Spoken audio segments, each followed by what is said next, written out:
como estão? Espero que bem e em segurança.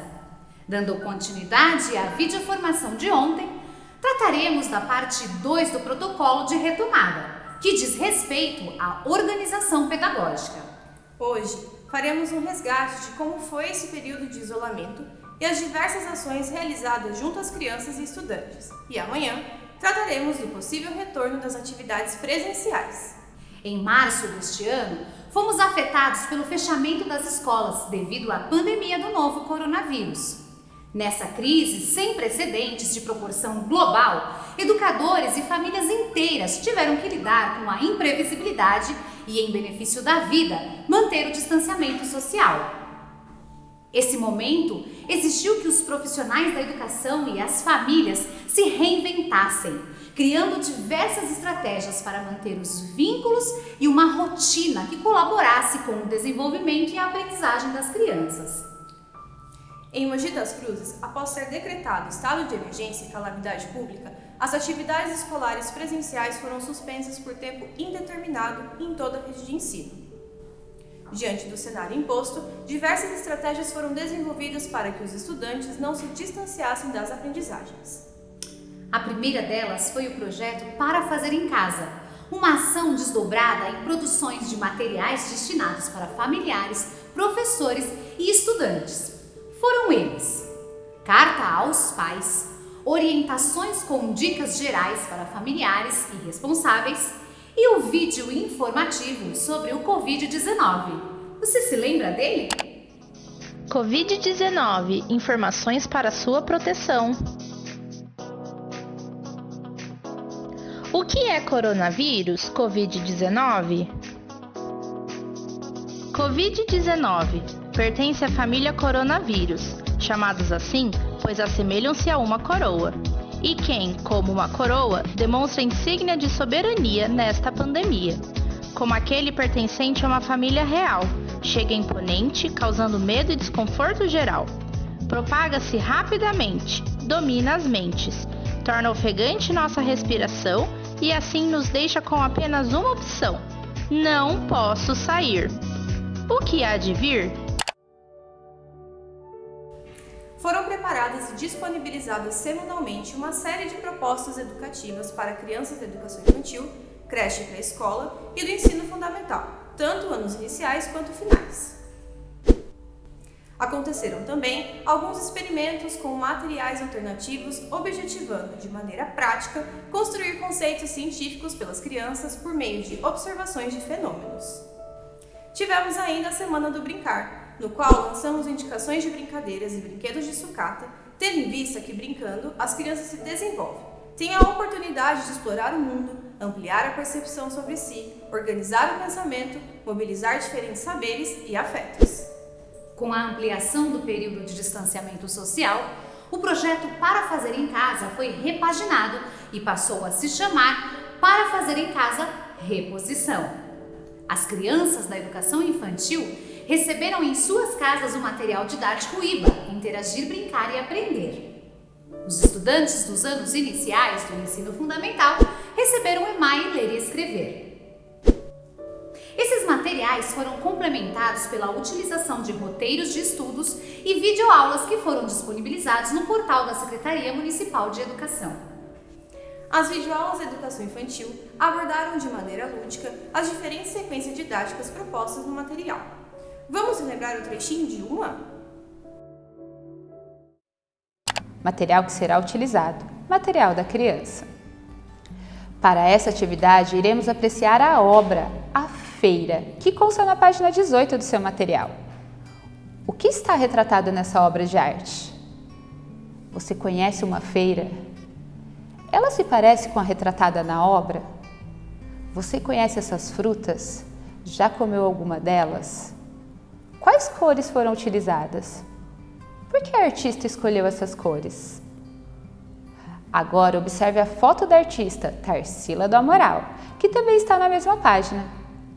Ela é bonita? Alta? Será que tem cabelos longos? Agora acompanhe comigo a leitura. Tarsila do Amaral foi uma conceituada artista brasileira que pintava quadros coloridos retratando paisagens do Brasil. Para finalizar nossa atividade, se possível, assista o vídeo A Feira, do Grupo Badulac, disponível neste link. Espero que se divirta muito. Vamos rever o que aprendemos? Apreciamos a obra A Feira, de Tarsila do Amaral, e descrevemos a nossa observação. Já as videoaulas do ensino fundamental, apoiadas no material, contemplaram diferentes habilidades de língua portuguesa e matemática.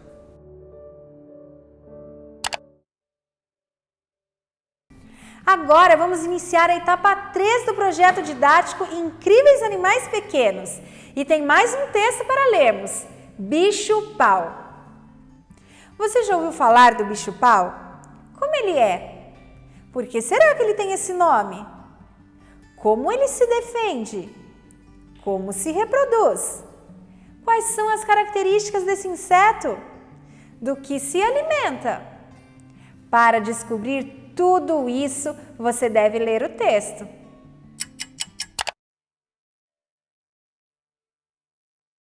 Na atividade 20.2, página 44, exploraremos a tabuada do 11. Isso mesmo, a tabuada do 11. Na questão 1, você deverá completar a tabuada do 11. Na questão 2, mais importante que completar a tabuada do 11 é analisar os resultados obtidos. A questão 3 estende a tabuada do 11 até o multiplicador 19. Você poderá utilizar a calculadora para encontrar os resultados, mas observe os 3 resultados já prontos. Será que você consegue perceber alguma regularidade? Caso não perceba, não tem problema. Faça os cálculos e depois de prontos, analise novamente a tabela e observe os resultados. Você verá como é interessante. Complementando as videoaulas de língua portuguesa e matemática, também foram desenvolvidas videoaulas de ciências, arte e educação física. Concomitantemente a tudo isso, vocês ainda planejaram atividades específicas para atender às necessidades de aprendizagem dos estudantes, utilizando diferentes ferramentas e estratégias para a comunicação e manutenção dos vínculos. Eu tenho certeza que você utilizou algum desses aplicativos ou plataformas, não utilizou? Por exemplo, o WhatsApp, o Telegram, Google Meet, Google Formulários, Google Apresentações, documentos diferentes, Mentimeter e além, é claro, dos nossos tradicionais simulados Migo e Astro. Quanto material produzido, não é mesmo? Seja pelo departamento pedagógico, seja nas unidades escolares. Todos os educadores se reinventaram para alcançar a maioria das crianças e estudantes a fim de diminuir os impactos causados pela pandemia. Muitas medidas e ações foram tomadas e desenvolvidas para reduzir ao máximo o impacto deste distanciamento social. Contudo, sabemos a importância da presença, do olho no olho, da intervenção no momento exato em que percebemos a necessidade dos estudantes. Isso nos faz refletir em como as crianças aprendem. Paulo Fock afirma que a criança aprende em sua vida cotidiana, nas interações e relações, articulando suas experiências e seus saberes, com aqueles que foram sistematizados pelo patrimônio da humanidade. Ainda sobre a importância da presença, a maior especialista de alfabetização construtivista do nosso país, a professora doutora Thelma Vaz, pondera: nós levamos anos construindo a sala de aula como um espaço de reflexão para aprender a ler e a escrever. De repente, nós perdemos esse espaço, mas a necessidade de reflexão para aprender a ler é a mesma, não mudou nada. O problema é que a gente tem que reconstruir esse tipo de situação. Construir um espaço de reflexão para as crianças na situação à distância e de interação atualmente é o nosso desafio. Professora Thelma Vaz, 2020 online. Nesse sentido, ou seja, sobre a necessidade de reconstruir esse espaço de interação e reflexão indicado pela professora doutora Thelma Vaz, convido vocês a fazerem um resgate deste longo ano em que utilizamos emergencialmente o ensino à distância, o planejamento e posteriores encaminhamentos. 1. As propostas consideraram o currículo municipal e a concepção subjacente a ele? 2. Estavam adequadas à idade turma? 3. Lançaram mão de diferentes linguagens? 4. Pensaram sobre o ajuste no nível de dificuldade? Quero dizer, as atividades não eram fáceis ou difíceis demais que provocassem o desinteresse dos estudantes? 5. O tempo planejado foi adequado? 6. Eram muito complexas que dificultavam a compreensão dos estudantes e da família? As respostas não precisam ser imediatas. Estão aqui para que possamos refletir, pois são muitos pontos. Essa reflexão é importante, pois quando retornarmos às aulas presenciais, perceberemos no período de avaliação diagnóstica se nossas ações foram efetivas, se as crianças construíram aprendizagens consideradas necessárias para aquela determinada turma. Amanhã, conversaremos um pouco mais sobre algumas ações, dentre elas: o acolhimento e a organização dos espaços na educação infantil, a priorização curricular, a possibilidade de uso de um novo material criado para auxiliar na recuperação das aprendizagens no ensino fundamental. Hoje nós encerramos por aqui.